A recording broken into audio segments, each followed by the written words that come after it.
Coach, Before you guys ask, Jay and Kim, you rolling?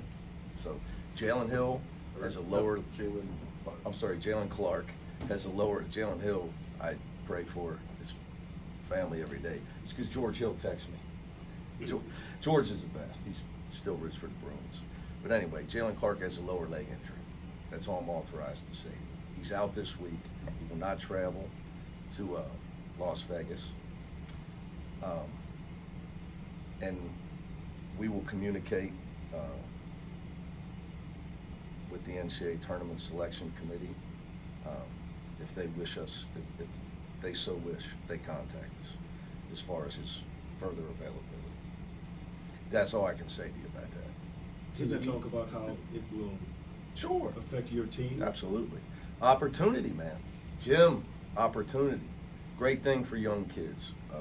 I've been saying all year I believe in our young guys, and whether there's times we could play big with Mac taking some of Jalen's minutes. Obviously, more opportunity for Will McClendon, Dylan Andrews, Bruno Zonka. So, as you can tell, while I just perked up, excited for those guys. Jalen Clark is an unbelievably mature kid. So he's in a great place mentally, and he's excited for them. So, it'll be a fun week. We've already accomplished a lot. Fun week to give those guys a chance to play and see how things look. So, just want to make sure I got this right. So, there won't be any more updates on Jalen after this week? I didn't say that. I said Okay. right now, Okay. what I'm authorized to tell Got you. it. So he has a lower leg injury. He's unavailable this week. And at the NCAA, I'm not trying to avoid things with the tournament committee. Okay. So if they wish to communicate with us, I'm sure they will, Okay. and we'll reciprocate Right. You almost swept. on what I'm authorized to tell them. You pretty much swept the all conference awards. Can you kind of run Yeah, down Alex all was the just winners? showing me that stuff. Run down all the winners. You won. You got to run it down because All right, I've been I'll- busy this morning. So Alex was just briefing me actually walking in here. The big one, Jaime, Player of the Year. Yeah, great. Very happy for him. Jaime's got a lot of goals, but so something I think stuff like this, like for a player like Jaime's, or any of the kids, it's something they'll be able to reflect on when they're older. Right now, Jaime, it's like you're in the pool swimming laps, man. You can't stop. His race isn't over. He's got team goals he wants to accomplish. He's got career goals he wants to accomplish. So, but I'm going to make sure I tell him, that this, look, it's tough. Tubelis had a great year. So, congratulations to him for his season at Arizona. But Jaime should be proud of the award. But like I said, he probably won't. You get older and you look back.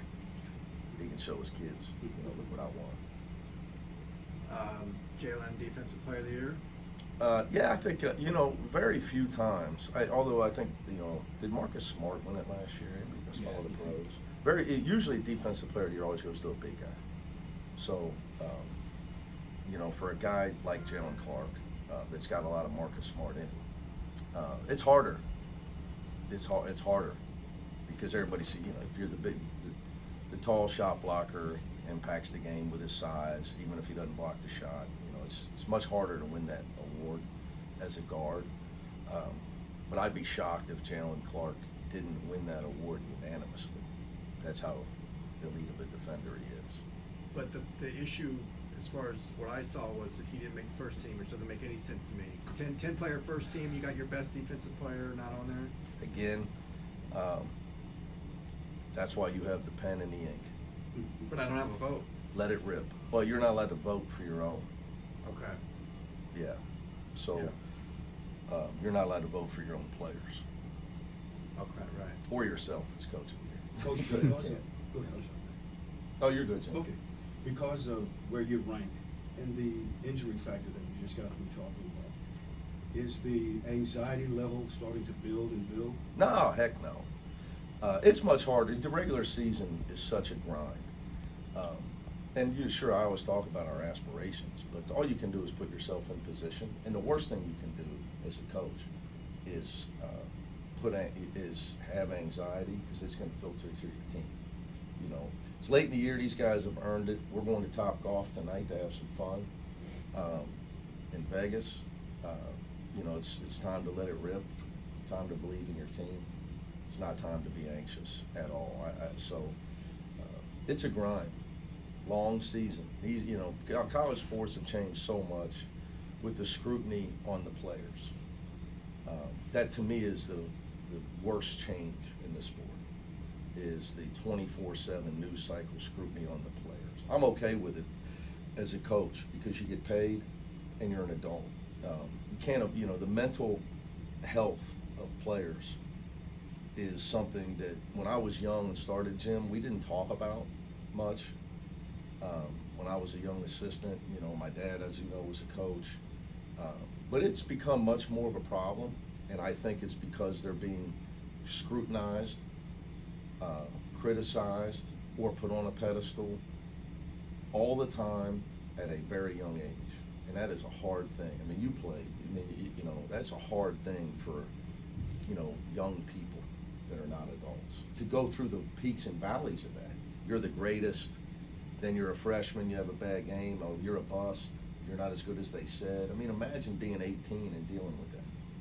You know, it's not easy. You know, it's just not easy. You know, your team loses. I don't read any of that stuff, but they do, and I know they do, even though I tell them not to. So the mental health of it all, it's just a real grind on these guys. You know, and you guys see me as a disciplinarian type of guy. What I try to teach my guys is, you know, you got to be tough. And you got to care about your family and the people in this locker room, because the people outside of it are 99% of them are transparent. When you help their team win, they love you. If you don't, they're gonna destroy you. So you can't play for them. You can't live for them. Like, you got to have toughness to deal with all that. So I try to teach them about to block all that stuff out. But it's hard. I'm just so, you know, right now, the last thing I want is anxiety in our program. You know, we need to be smiling, so, you know, getting ready to go. Getting back to the awards for a second. Yeah, you're on these awards. That's a big deal. You're calling the Pac-12, aren't you? It's a big deal, yeah. Adem. Yeah, I mean, I don't know. I'm going to say this. I don't know if there's rules about how many guys can be on a first or second team. You know, I think it's weird that isn't there 10 guys on the first team? 10. I think that's extremely weird. I think that's another sign of the times of everybody gets a trophy. You know, to me, it should be 5. You know, 5 and 5, and move on down the road. What is it, 10 and 10? 10 and 5, and then honorable mention. Everybody gets a trophy. It's the era we're in, man. Adem, freshman of the year. Yeah, well deserved. You know, I would think Amari was second. Obviously, he had the injury, missed a month. But Adem's in, you know, this, to me, Adem was a lock to win that because coaches vote, so they don't look at stats. Coaches understand impact on the game. And, you know, they understand that, you know, our defense has been the best in our league all year. And Adem's been a monstrous part of that with his rim presence and his, you know, really taking our interior defense, our second line of defense, to a whole new level. And he's been, you know, hasn't missed a game. You know, his durability for a freshman has been awesome. You know, despite taking a shot to the face. Yeah. How is he doing there, by the way? Good. He got another one the other day. Yeah. It looked like. Yeah. You know, you have to knock him out to get him out of the game. I don't want anybody to try doing that. But you know, he took a lower body shot in one game and kept playing. So the Washington game. So. Yeah. Yeah, it's you know, it's not ideal. The mask isn't ideal for him, but it's necessary. You know, that's all I'm allowed to say on that. Okay. But you know, there's a chance if we keep winning, he could get it off at some point. But I think the more he's playing, you know, hopefully the more he plays with it, the more he adjusts to it. But a well-deserved award. You know, stats can be overrated. He's one of the most impactful freshmen in America. Period. Because when I say impactful, you look at, you know, how many Power 5 teams got 27 wins right now? Just a couple. I don't know the answer. A couple. 0, besides us. Oh. Pretty sure. Power 5. Power 5, all right. Yeah. So, I mean, he's got a big impact on that. So he's one of the best freshmen in America. Stats can be misleading. And then you won Coach of the Year, second time in 4 years. Yeah, that's coaching staff of the year. That's how I look at it. I have a tremendous staff, like I've said. Coach Lewis did a great year at Ball State. We're proud of him. We all get a kick out of it. You gotta check his Instagrams out. Okay, yeah. Talking about cold beverages and Yeah, students. I saw that. Some Yeah. beer, free beer. Yeah, Free beer. they made him change it to frosty beverage. Okay. So, Evo's been a great addition to our staff. I've said a million times, Rod and Darren are head coaches on my staff. So, my young guys, all the way down to Alex, we're a program, so we accept that award as a program, and no coach, Coach of the Year means you got really good players and you had a heck of a year. Let's just be honest. Nobody's winning that award that doesn't have really good players. But you gotta have someone to set the tone, though. Yeah, I appreciate it. I'm not good at accepting compliments, so I ignore criticism, deflect praise. John Wood. Another big thing that's probably going to go under the radar, Tiger and Jaime, the first 3-time All-Conference players for UCLA since Darren Collison in 2007 to 09. Wow. So that speaks to continuity and Yeah. excellence together. I think, you talk about continued success. You got to have some continuity, right?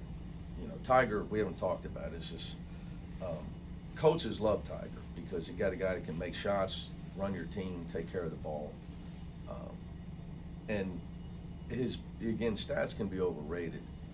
People that really watch understand that when you need a basket at Colorado to ice the game, there's Tiger Campbell, right? You're struggling a little bit scoring, he gets a guy on him that he knows is younger, can't handle him, he knows how to get to a spot and get a bucket. He's just a winner, and the guy just knows.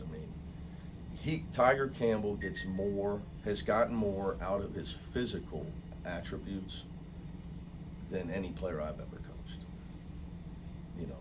For his height, his athleticism, his God-given stuff, he's gotten more out of that body than any player I've ever coached. And that's because of his fortitude, his competitive spirit, which is the things that I respect the most. So I respect people that get the most out of out of what they've been given. And Tiger has gotten the most out of that body, and he's been unbelievable. Just switching gears 1 second to the games this week. Yeah.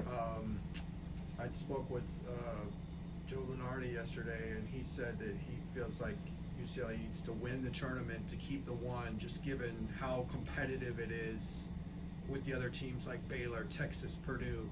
So is that important to you? How do you feel about that going into this week? You spoke to who? Joe Lunardi? Yeah, not sure who that is. ESPN. Yeah. I don't have any comment on that. Okay. But I guess, all right, just throw I'd rather you speak to my father. Okay. Somebody that actually knows basketball. Okay. But I guess, all right, throwing that away, what is kind of the goal this week for UCLA basketball? Yeah, look, coaches hate, the coaches, the only way you like a conference tournament if it can help you. Coaches hate, certain coaches hate conference tournaments. Was it Lute Olson back in the day? Yeah. I can't remember his quotes, but I know him and Bob Knight when it all first started. Yeah. I'm with them. Okay. But I would say this, man, then you got to check yourself. So I say this to you, you got to make it about the players, right? So for Jaime, he just walked in, it's a chance for him to play. He's only got so many games to put the uniform on. So obviously the NCAA tournament is our big goal. We know that. But it's a chance, it's a chance for these guys to play. They want to play well. We don't ever go on the court not unfocused or not ready to play at our best. So I try, again, it's about them. If it was about me, it'd be a whole different story. Russell Stone may be starting on Thursday, but it's about them. So a chance for these guys to show their talents, and they work hard every time they get a chance to walk out there. you know, and represent our school. They're going to do it, and a chance to chase their dreams. So that's how I reconcile it, you know, because as much as I'm like, you know, but again, then I sit back and I say, okay, well, it's, you know, it's a chance for Amari Bailey to shine, you know, or Dylan Andrews, or, you know, whomever name you pick. So, you know, they put in a lot of work. They want to play games, you know. So we look at it from coaches and fans standpoint. You know, trust me, the kids, they want to play. They don't want to practice this time of year, and I don't blame them. They want to play, and they want to play well, and that's what they, you know, they're trying to chase their dreams. So I make it about that, and it kind of makes things simple when you make it about the kids. At the top, you mentioned Bramo. Obviously, you know, saw quite a bit of him in the non-conference. Yep. What kind of role could he carve out for you? And do you have an idea of maybe how many minutes he might get in this? No, we'll see. You know, it depends games. We don't even know who we're playing.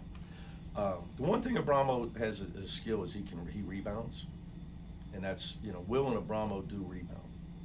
And Abramo has a nose for the ball as an offensive rebounder, much like Jalen Clark this week. So, you know, he's going to get a chance. So we'll see. I mean, you just don't know how the flow of games go and who you're going to be playing, strategy and matchups and that. But I think that's an area and a skill I know he has that, you know, as we've met with him and Will and talked to them about, you know, we're not concerned about your shot making, you know, this week. We're concerned about, you know, be Jalen Clark this week. You know, this week I would say just be Jalen Clark. Do what he does. Don't worry about making shots. You know, because I tell Jaime the same thing. You know, just play hard, man. You know, you don't have your playing time's not going to be dictated by your shooting. That's just how we roll at UCLA. All right, guys. Thank you.